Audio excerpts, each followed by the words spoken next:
வணக்கம். நாம பண்ற பிரார்த்தனையெல்லாம் ஏன் பலிக்கிறதில்லன்னு நீங்க என்னைக்காவது யோசிச்சு பார்த்திருக்கீங்களா? நாம ஒண்ணு கேட்போம், ஆனா நம்ம வாழ்க்கை வேறொரு பக்கம் போயிட்டே இருக்கும். இதுக்கு என்னதான் காரணம்? சுவாமி சித்பவானந்தரோட தினசரி தியானம்ங்கிற நூல்ல இந்த ரொம்ப ஆழமான கேள்விக்கு ஒரு சூப்பரான பதில் இருக்கு. வாங்க, அத பத்தி தான் இன்னைக்கு பார்க்க போறோம். இந்த தியானத்தோட ஆரம்பமே ஒரு பவர்ஃபுல்லான வேண்டுதலோட தான் தொடங்குது.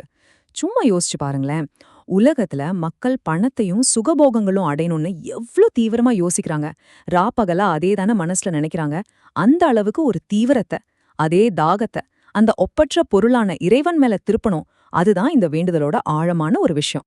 சரி, முதல்ல இந்த வேண்டுதலோட ஆழத்தை நம்ம புரிஞ்சுக்க முயற்சி பண்ணுவோம். இது சும்மா உதட்டளவுல சொல்ற ஒரு சாதாரண கோரிக்கை இல்லைங்க. இது நம்ம மனசோட திசையே மொத்தமா மாத்துறதுக்கான ஒரு பிரகடனம் மாதிரி. அதாவது நம்மளோட முழு மன ஆற்றலையும் ஒரு பக்கத்திலிருந்து இன்னொரு பக்கத்துக்கு திருப்புற ஒரு முயற்சி இது. நாம சொத்து, சுகம், சந்தோஷம்னு உலக விஷயங்கள் மேல காட்டுற அதே தீவிரத்தை, அதே ஒரு வெறிய அப்படியே இறைவனை நோக்கி திருப்பணும். இது ஒரு சாதாரண மாற்றம் இல்ல, ஒரு முழுமையான மனமாற்றம். ஆனா இங்கதான் ஒரு முக்கியமான கேள்வி வருது. நாம தான் தினம் பிரார்த்தனை பண்றோமே, ஆனா நாம கேக்குறது ஏன் நமக்கு கிடைக்கிறதே இல்ல? இது நம்முள்ள பல பேருக்கு இருக்கிற ஒரு பெரிய குழப்பம்தானே. இப்ப நீங்களே சொல்லுங்க. நீங்க அறிவும் வேணும், மன அமைதியும் வேணும்னு தொடர்ந்து பிரார்த்தனை பண்ணிட்டே இருக்கிறீங்க. ஆனா அதெல்லாம் உங்களுக்கு எட்டாத தூரத்திலே இருக்கிற மாதிரி ஃபீல் பண்றீங்களா? அதுக்கு என்ன காரணம்னு இந்த தியானம் ரொம்ப தெளிவா நேரடியா விளக்குது. சுவாரஸ்யமான விஷயம் என்னன்னா, இந்த பிரச்சனைக்கான காரணம் வெளியே எங்கேயும் இல்ல, அது நமக்குள்ளதான் இருக்கு. ஆமா, நம்ம உள் மனசுக்குள்ள ஒரு பெரிய முரண்பாடு ஓடிக்கிட்டு இருக்கு. அப்படி என்ன முரண்பாடு? ஏதோ பாருங்க, ஒரு பக்கம் நம்ம வாக்கு, அதாவது நம்ம வாயிலிருந்து வர்ற வார்த்தை எனக்கு அறிவும் வேணும், அமைதியும் வேணும்னு கேக்குது. ஆனா அதே நேரத்துல நம்ம மனசும் உடம்பும் என்ன பண்ணுது? அதுங்க ரெண்டும் பொருளையும் உலக இன்பங்களையும் தேடி ஓடிட்டு இருக்கு. இதுதான் அந்த முரண்பாடு. இப்ப புரியுதா நம்ம பிரார்த்தனை ஏன் இலக்கு அடையறதில்லன்னு? காரணம் இந்த உள்மன போராட்டம்தான். வாயால ஒண்ணு கேக்குறோம், ஆனா நம்ம மனசுல ஆழமா இருக்கிற ஆசைகளும் நம்ம செயல்களும் நேர் எதிர் திசையில போய்கிட்டு இருக்கு. இதுதாங்க அசல் பிரச்சனை.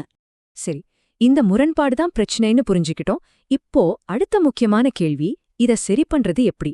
நல்ல வேளையா, அதுக்கும் இந்த தியானம் ஒரு தெளிவான வழிய காட்டுது. அந்த வழிதான் முழுமையான அர்ப்பணிப்பு.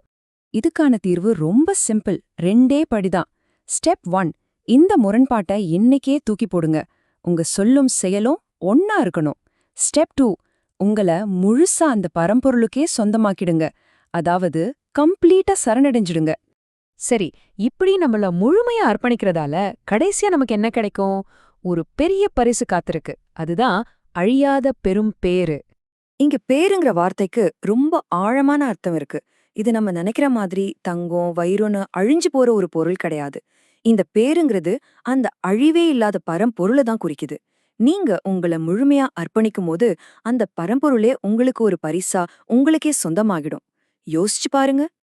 இதோட விளைவா நமக்கு கிடைக்கிற அந்த நிலைதான் பேசாத மௌன நிலை. அதாவது வார்த்தைகளே இல்லாத மௌனம்.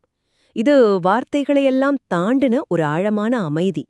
மனசுக்குள்ள எந்த சத்தமும் இல்ல, எந்த பேச்சும் இல்ல, எந்த சலனமும் இல்ல. ஒரு முழுமையான அமைதி நிலை. இதே கருத்து தான் தாயுமானவர் தன்னோட ஒரு பாடல்ல ரொம்ப அழகா சொல்றாரு. பேசாத மோன நிலை அங்கிற அந்த அனுபவத்தை யார் ஒருத்தர் அடையறாங்களோ அவங்க இறைவனை விட்டு பிரியாம இருக்க கத்துக்கிட்டவங்கன்னு சொல்றாரு. இதுதான் இந்த தியான பாதையோட உச்சக்கட்ட நிலை. சரி, இறுதியா ஒரே ஒரு கேள்வி, இது உங்களுக்காக. இன்னைக்கு இந்த நிமிஷம் உங்க வார்த்தை, உங்க மனசோட ஆசை, உங்க செயல், இந்த மூணும் ஒரே நேர்கோட்டுல தான் பயணிக்குதா? கொஞ்சம் யோசிங்க. ஒருவேளை இந்த ஒரு கேள்விக்கான பதில்ல தான் நாம எல்லாருமே தேடிட்டு இருக்கிற உண்மையான அமைதிக்கான சாவி ஒளிஞ்சிருக்கலாம்.